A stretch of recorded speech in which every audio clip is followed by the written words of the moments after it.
आदाब नमस्कार, मैं वसीम अख्तर और आप देख रहे हैं द लीडर हिंदी का बरेली बुलेटिन। अतीक और अशरफ इस दुनिया में नहीं है, लेकिन उनसे जुड़े अपराध में गिरफ्तारी का सिलसिला जारी है।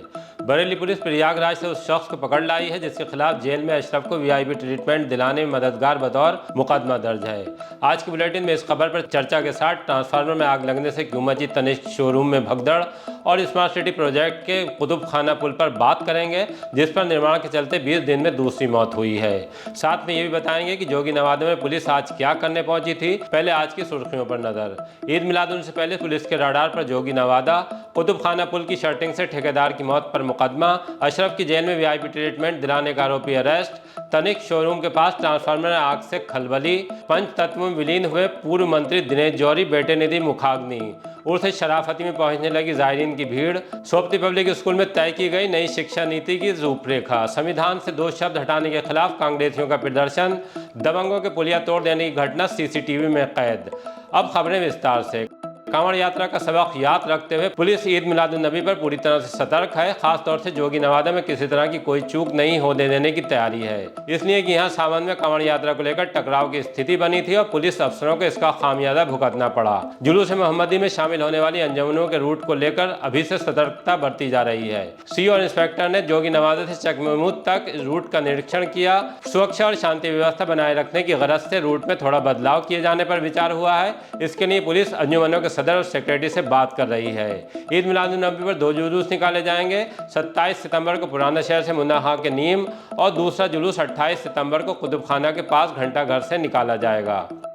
अशरफ को जेल में वीआईपी ट्रीटमेंट दिलाने का आरोपी अरेस्ट। पुलिस को एक बड़ी सफलता हाथ लगी है। उसने माफिया अतीक अहमद के भाई अशरफ के फरार चल रहे गुर्गे आतिन जफर को शुक्रवार देर रात प्रयागराज से गिरफ्तार कर लिया। अशरफ को सेंट्रल जेल में बंद रहने के दौरान आतिन पर उससे गैर कानूनी तरीके से मुलाकात करने और उमेश पाल हत्याकांड में शामिल आरोपियों की अशरफ से मुलाकात कराने का आरोप है। इसे लेकर बिथरी चैनपुर थाने में मुकदमा भी दर्ज है। उमेश पाल हत्याकांड के बाद से आतिन फरार चल रहा था। उसके खिलाफ NBW वारंट जारी किया गया था। पुलिस उसे प्रयागराज से गिरफ्तार करके देर रात लाई और जेल भेज दिया। अशरफ का साला सद्दाम अभी भी फरार है। उसके दुबई में होने की फोटो मिली थी, लेकिन पुलिस उसे ट्रेस नहीं कर पाई है। कुतुब खाना पुल की शर्टिंग से ठेकेदार की मौत पर मुकदमा। स्मार्ट सिटी प्रोजेक्ट के तहत कुतुब खाना पुल पर अब तक निर्माण के दौरान 4 हादसे हो चुके हैं। एक महिला समेत 2 लोगों की जान शर्टिंग गिरने से बच गई और 2 लोगों की मौत हो चुकी है। गुजरी शाम मोहल्ला भूड़ के रहने वाले ठेकेदार सुधीर सक्सेना कोहाड़ा पीर के पास सैनिटरी की दुकान से सामान खरीदने आए थे। दुकान के पास ही उनके सिर के ऊपर पुल से शर्टिंग में इस्तेमाल होने वाली लोहे की चादर गिर गई। इससे बाजार में खलबली मच गई। सुधीर सक्सेना को गंभीर हालत में स्टेडियम रोड पर प्राइवेट अस्पताल ले जाया गया, जहां तड़के उन्होंने दम तोड़ दिया। परिजनों ने कार्यदायी संस्था मंटेना इंफ्रासोल प्राइवेट लिमिटेड पर मुकदमा दर्ज कराया है। पुलिस ने शव का पोस्टमार्टम भी कराया है। इससे 20 दिन पहले पुल के ऊपर काम कर रहा एक मजदूर भी नीचे गिर गया था। उसकी मौत हो जाने पर कंपनी के ठेकेदार ने मुआवजा देकर जान छुड़ाई थी, लेकिन अब पुल पर निर्माण से दूसरी मौत होने से मुकदमा दर्ज हो गया है। इन हादसों से व्यापारी गुस्से में हैं। तनिष्क शोरूम के पास ट्रांसफार्मर में आग से खलबली। दोपहर बाद चौकी चौराहा से गांधी उद्यान के बीच तनिष्क शोरूम के बाहर रखे ट्रांसफार्मर में आग लग गई। उससे धुआं निकलने लगा। ये देखकर अंदर ज्वेलरी खरीदने आए ग्राहकों में खलबली मच गई। सभी शोरूम से बाहर निकल आए। सड़क पर जाम लग गया। इस बीच शोरूम के गार्डों ने अपने संसाधनों से आग पर काबू पाने के प्रयास शुरू कर दिए। सब स्टेशन को फोन करके लाइट भी बंद करा दी गई।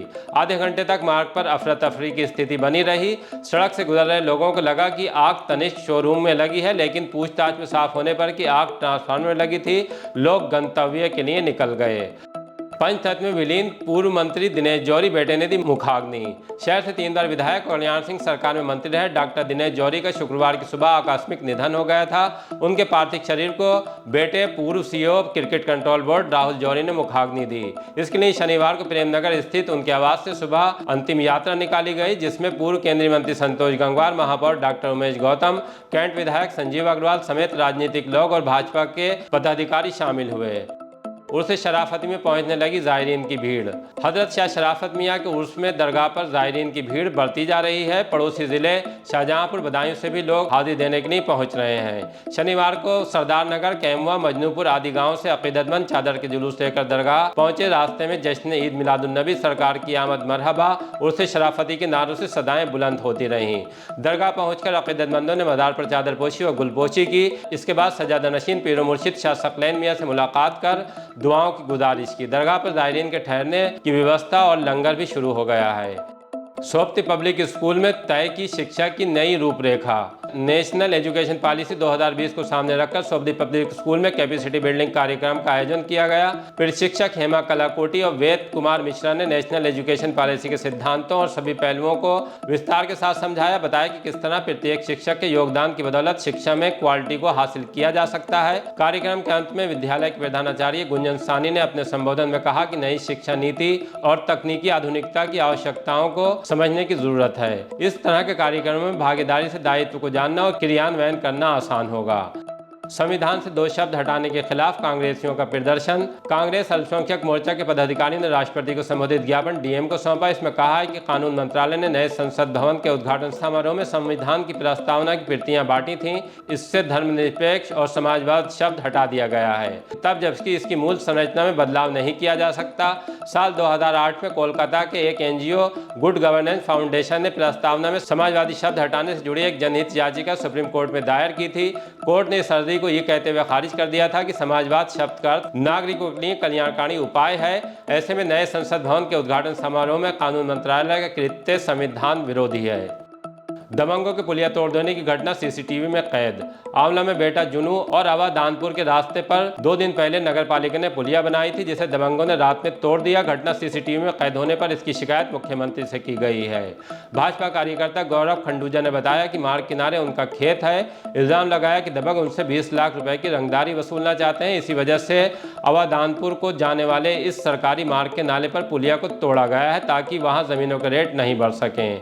2 क्विंटल सरिया और सामान भी दबंग चोरी करके ले गए। पुलिस ने हरकत में आते हुए इस मामले में एफआईआर दर्ज कर ली है। आज की बुलेटिन में बस इतना ही। इसी तरह की ताज़ा तरीन खबरें जानने के लिए हमसे जुड़े रहें। गुजारिश है कि अगर हमारे चैनल को सब्सक्राइब नहीं किया है तो ज़रूर कर लें।